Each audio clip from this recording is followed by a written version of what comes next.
Hi there, Sanbonani Molweni. Welcome to Fix channel. If you're here, please subscribe before the end of the video. If returning, thank you for love and support. I appreciate you. Ugoqa-ke usizwe one of Uthando Nes'thembu ngibeke kanje. Esikubonile mhlawumbe nesikutholile ngamakhosikazi ukuthi amakhosikazi awaphuzi. Ubaba uMseleki washo ukuthi amakhosikazi akhe awaphuzi.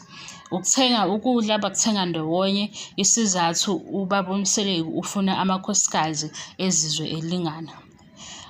Ubavakashela ngendlela abashade ngayo, but wenza sure ukuthi usuku nosuku liyaphela kwazile ukuxoxa nonkosikazi ukuze mhlawumbe uma kukhona ocomplainayo okunezimo eziphuthumayo bakwazi ukuthi beyixazulule. So uyababona every day, kodwa ukulala ey'ndlini zabo kuhamba ukuthi Monday, Tuesday, Wednesday, Thursday. Seniyazi ngoba bawu-4 u-Thursday number 4.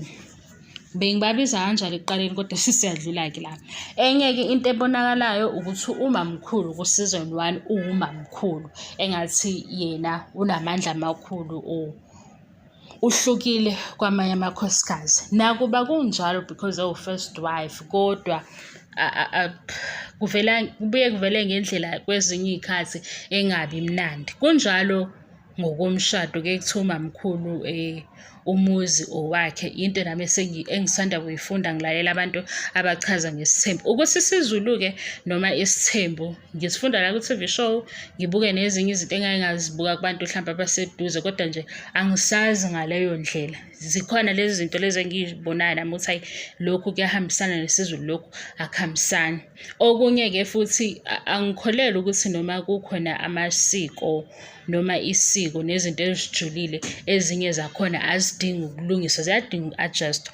Like into engiyifunde manje, abanye bethi umamkhulu no-third wife iwona amakhosikazi abalulekile kwisithembu, bechaza ngendlela yesiZulu.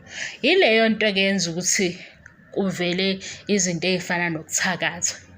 Mhlampe ngiya-understand ukuthi why ubaba uMseleki ethe amakhosikazi akhe ufuna azenze elingana, because mase kuzovela umbono ukuthi isiko lithi unumber 1 nonumber 3 bechaze ngokwezindlu lamakhosikazi abalulekile, mhlampe ashaya imithetho. Kuqala lapho-ke kube noqhekeko kwimindeni noma kumndeni ofana nalo kuze kuphumele nasey'nganeni. So uma kuzofika omunye ubaba ethi uyi-polygamist mase eshaya owakhe umthetho ukuze umndeni wakhe uhlangane, ngiyakusaphotha lokho noma kungaba against isiko uma kuwukuthi isiko lithi khona omkhulu khona omncane, because ukubambisana la ekhaya akuzuhamba ngendlela yokuthi ukubambisana ekhaya akuzuhambisana ngokuthi ubani omkhulu ubani omncane. Kuyohambisana nokuthi bakwi-page elilodwa, bayahloniphana, bayakhona ukuphilelana kahle. Okuwukuthi-ke lokho if kuphikisana nesiko ngiyakusaphotha, kodwa mina siyadlula-ke. Ngichazela ukuthi why uMayeni beyintandokazi ku-Season 1 ubebheke phansi kakhulu makamnini. Season 1 ubebheke phansi, singakazi ukuthi why ecofa ifoni kuma-meetings, why engasho lutho.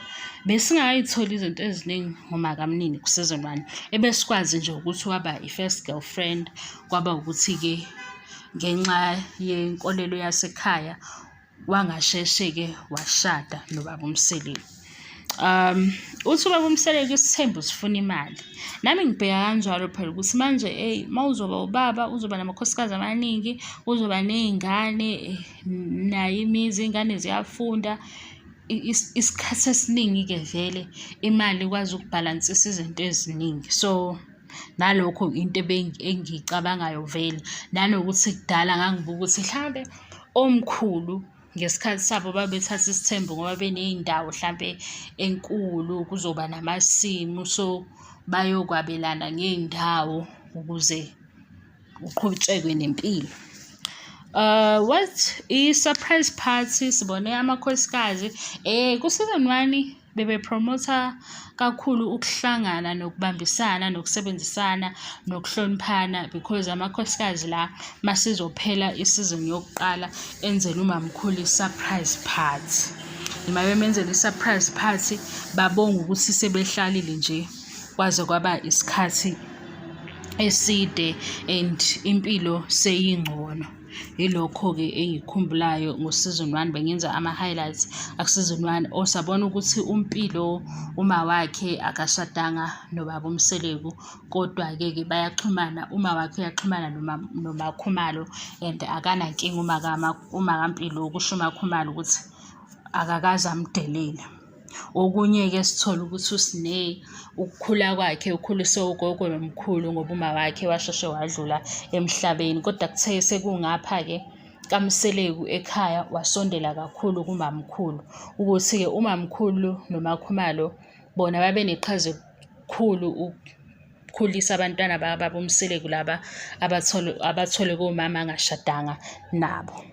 Ngicabanga ukuthi lipstick uMakhumalo, ngoba phela uma ngibheka kule episode ubaba uMseleku wayegcina endlini kaMakhumalo, mayesesuka khona uye esiphakhi, masefika esiphakhi ufika ne-lipstick. Ila kuvela khona-ke uMacele ukuthi uzizwa kanjani ngesithembu.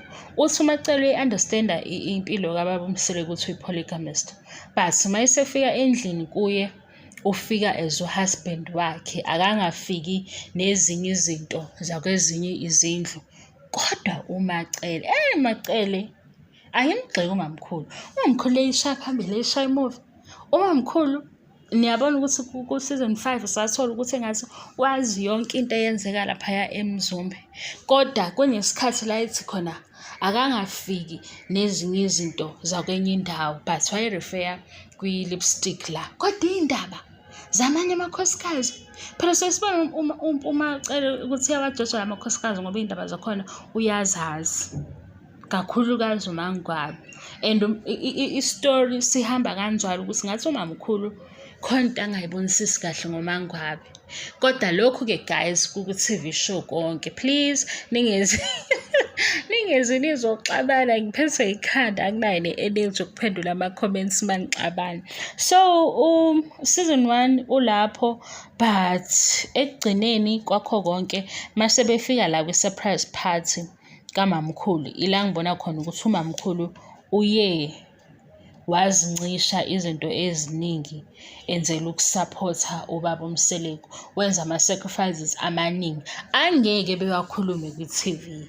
Abangeke bakukhulume kwi-TV show, futhi ekungakaveli isikhathi la mhlawumpe umamkhulu eyikhulumela yena, kodwa mawubamba i-anniversary ceremony kamamkhulu ne-surprise party, ulalela i-speech sakhe kulezi ndawo eziwu-2, uyabona ukuthi hey, udlulile ey'ntweni umamkhulu. Angisho ukuthi amanye amakhosikazi awadlulanga, yingoba kuvele i-surprise party eyenza ukuthi umamkhulu akwazi ukuthi abhobo kakhulu imizwa yakhe. Kwaphinde futhi kwaba ne-anniversary ceremony ebeku-season 6 la yenze futhi umamkhulu ezikhulumela.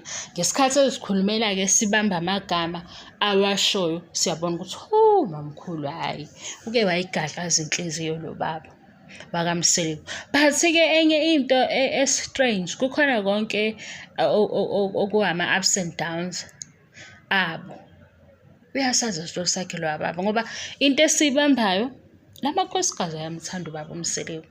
Noma guys wathiwa half teaspoon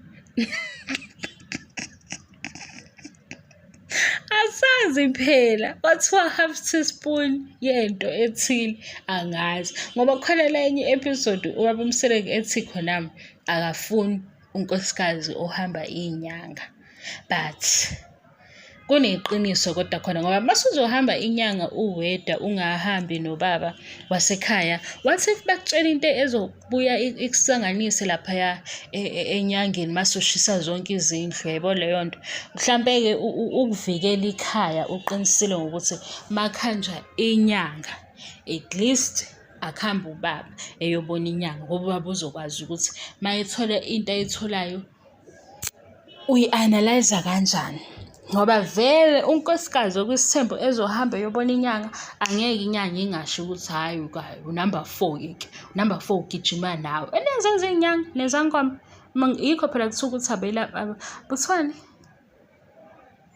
bathiwa abantu bamanga noma abelaphi bamanga, kodwa nje khona into enamanga khona ngoba khona la bafike bekhulume khona iphuzu, futhi sebazi ukuthi isimo sakho ume kanjani. Sebazi nje ukuthi nangu uphuma kwisithembu, angeke bengamkhombi unamba 2 ebengenzanga lutho. Ngiyavala-ke la ngicabanga ukuthi u-season 1 kakhulukazi sibone ukuthi bayazwana, bebe-promote into yokuthi nje bawumndeni ohlangene, togetherness, yonke leyo nto. Mina ngiyabonga i-support. Sizoqhubeka-ke ku-season 2. Mayikhona into engayibalanga evele ku-season 1 ngisazoyisho. Ngiyabonga kakhulu i-support guys, ngiyabonga, angiqedi, bye bye.